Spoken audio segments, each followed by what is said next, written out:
শুক্রবার রাত ইউনিয়ন জামায়াতে ইসলামের অফিসে সরকারি অনুদানে সার ও বীজের মজুদ রয়েছে জানতে পারেন স্থানীয়রা। পরে সেখানে ভিড় জমান এলাকাবাসী। পরে খবর পেয়ে সেখানে উপস্থিত হন কৃষি কর্মকর্তারা। তারা ইউনিয়ন জামায়াতের অফিস থেকে সার ও বীজ উদ্ধার করে নিয়ে যায়। শুক্রবার ঝিনাইদহের সদর উপজেলার সুরাট ইউনিয়নের সুরাট বাজারে এ ঘটনা ঘটে। স্থানীয়রা জানান, তারা কখনো শোনেননি যে কোনো দলীয় অফিস থেকে সরকারি অনুদানের মাল বিতরণ করা হয়। তাৎক্ষণিকভাবে জানতে পেরে ওখানে আমরা ইনফর্ম করি অফিসে, জামাতের অফিসে ইউনিয়নের কৃষি উপকরণ কি হবে এ জায়গায় আসলো। সরকারি মাল দেবে ইউনিয়ন পরিষদ থেকে, যাদের নামে বরাদ্দ হয়েছে তাদের আইডি কার্ড এবং ছবি জমা দেওয়া হয়েছে, সেখান থেকে মাল দেবে, সেখান থেকে নেবে। এরকম কোনোদিন শুনি নাই যে কোনো অফিস থেকে ঠিক আছে সরকারি মাল এইভাবে বিতরণের কোনো সিস্টেম আছে।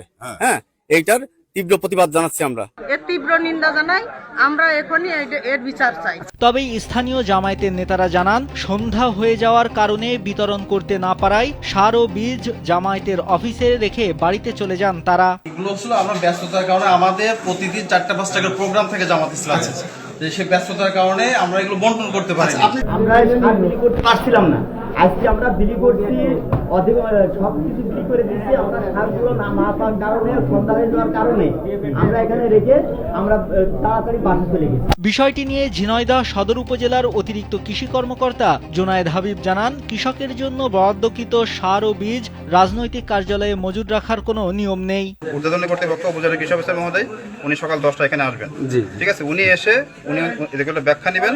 এখানে মানে আবেগে হোক যে কারণে হোক মানে এভাবে রাখার কোনো সুযোগ নেই। এদিকে বিষয়টি নিয়ে স্থানীয়দের মাঝে চাঞ্চল্য দেখা দিয়েছে। নাইমুল হাসিব, কালবেলা।